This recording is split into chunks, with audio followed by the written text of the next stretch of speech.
Welcome everyone to another edition of Coffee with Father James. I'm coming to you from my office. It's very versatile. We're able to kind of move the chairs around and make it look like a slightly different place each time. Our preference would be to do these videos outside and go to the different locations of our parish, but it's a little cold and my coffee would get cold. Today I've got a new coffee cup, which was a Christmas gift, and it's the Millstone Public House, Dartmouth and Bedford. We should maybe approach them, see if we can get an endorsement, maybe some sponsorship for Coffee with Father James. It's a good idea, don't knock it. Anyway, it's, as we record this video, it's Monday afternoon. We just had another weekend, finished another weekend, and while numbers are not back up to what they were previous to the second lockdown, they're starting to gradually go up.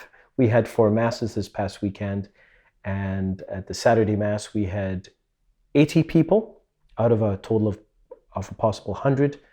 Sunday morning at the 9 we had 60 people. Sunday morning at the 11 we had 80 people, and Sunday evening we had 40 people. So a total of 260. Prior to that last lockdown, we were getting about 420. We'd grown it from about 200 up to about 410, 420.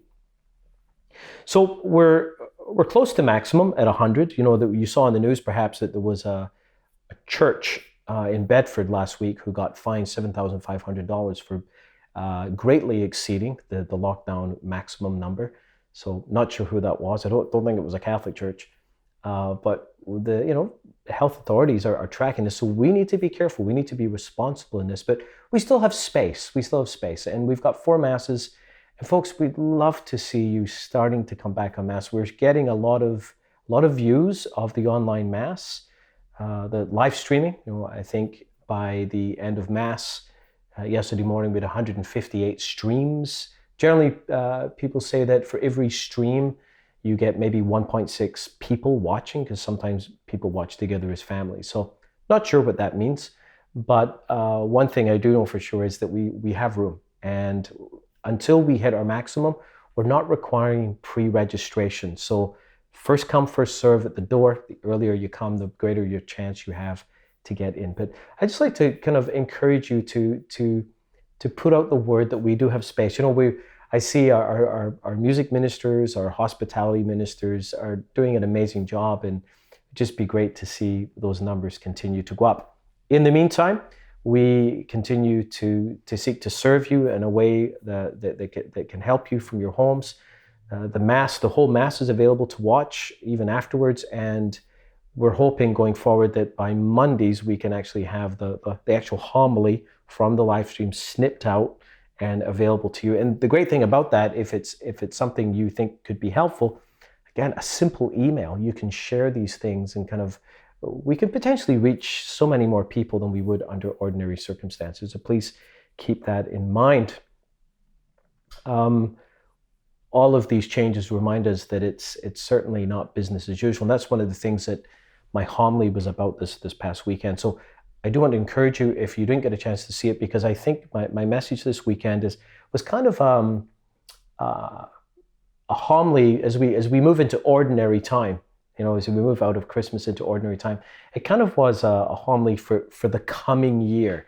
At least, definitely for the coming year, kind of setting the stage, looking forward, and asking some pretty important questions that I hope we can all grapple with and enter into. We have, now that we've come through the Christmas season, we had a meeting of our parish leadership team last week where we began to look at some goals, specific goals for some of the pastoral priorities that I identified at the end of the new foundations meeting in early December. And also I outlined them in the finance report that we put out in the second week of December. If you hadn't had a chance to check that finance report, please do. I think it's very important for us to be up to date on that. But we had outlined 10 areas of priority, and I want to share those areas with you. One was liturgy, another was preaching, another was researching our property options, another establishing a pastoral council. Number 5 was renewing the finance council and property councils. Number 6, getting Alpha going. Number 7, inviting people back. Prayer. was number 8, small groups, number 9, and number 10 was outreach. Now, these are 10 areas that we hope to make some progress on between now and June, between now and the summer break. Now, so I just want to give you a little glimpse behind the curtain. So these are some of we looked at these pastoral priorities this past Tuesday with the leadership team, and I challenged all the leadership team we'd work together to identify 4 goals for each of these 10 areas. So 4 times 10 is 40. Now, I know that 40 goals are absolutely ridiculous. We're never going to reach that. But one of the things I hope to do this week is to say, now I've worked through these and worked out 40 goals. Now, let's put them into 3 buckets. I'm telling you this to give you a sense of where at least my mind is. And Father Rob, what are the most important? Because all of these 40 things are important. What's the most important? What's medium importance? And what could we wait on? And then we want to take the most important things and map out what can we realistically do in the next 2 months.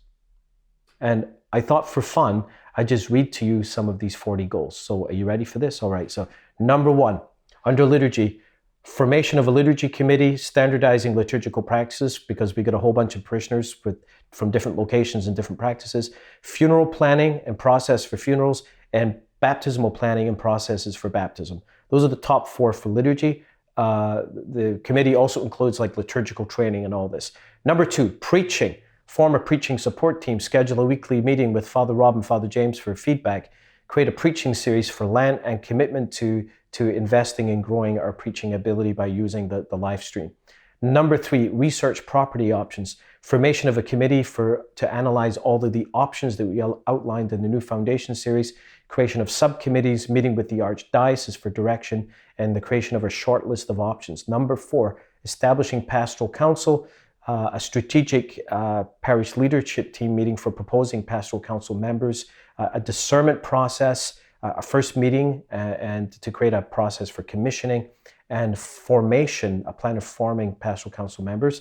Number 5, renewing finance and property council, to work with the existing finance council and the group that came forward through the new foundations process to bring them together to look at new members, to create a discernment process, to define the difference between property committee and the strategic planning committee, and to work on the 2021 budget. Number 6, alpha, establish core team for planning, set up schedule for online alpha, invite and train the team, and cast vision to the parish. Number 7, inviting people back. That's about reaching the people who have fallen through the cracks or who have gotten angry with us or the situation.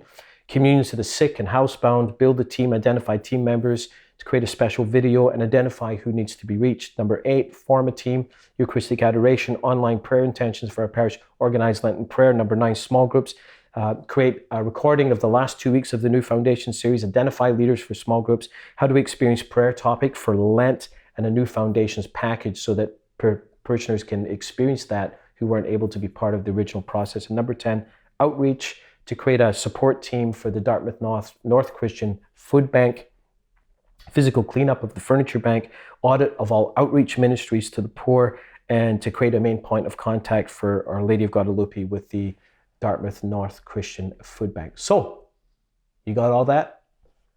We hope to get all that done by next week. Only kidding.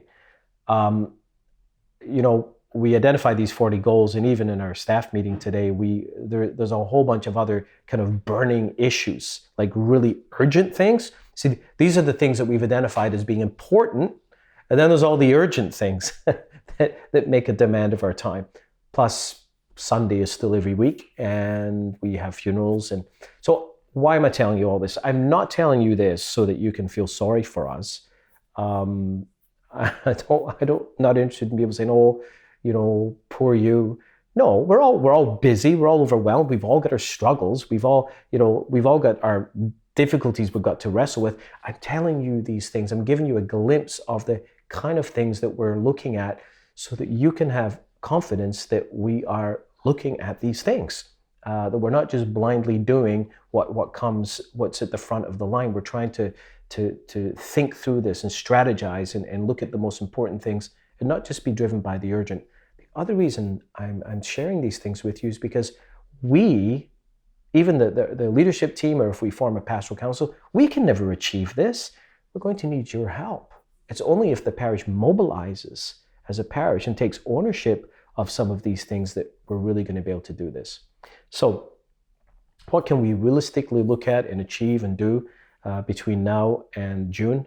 I'm not sure, but we are going to plan for the first 2 months. And one of the values that I believe is so important is that we do this in a healthy way, because this whole reality that we're living through right now and our desire to see our parish move to a place of health, it is a marathon and not a sprint, a marathon and not a sprint. And this weekend I was praying and I really sensed the Lord saying to me, and perhaps it's a word that might be helpful to you, we can rage against the system. We can be upset about the circumstances and all the things that frustrate us about what we cannot do and how our plans and hopes have been thwarted. But it is what it is.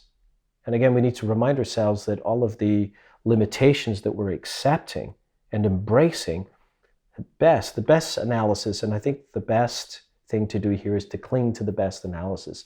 And that is that we're doing it in order to protect the weakest amongst us. And whenever we act in such a way, that's called love. That's called love. So love necessitates that we embrace this present reality. And that means that we embrace the uncertainty and the confusion and the fact that in many ways, as someone once said recently, every organization is now a startup. Every organization is a startup. We're heading into an unknown future.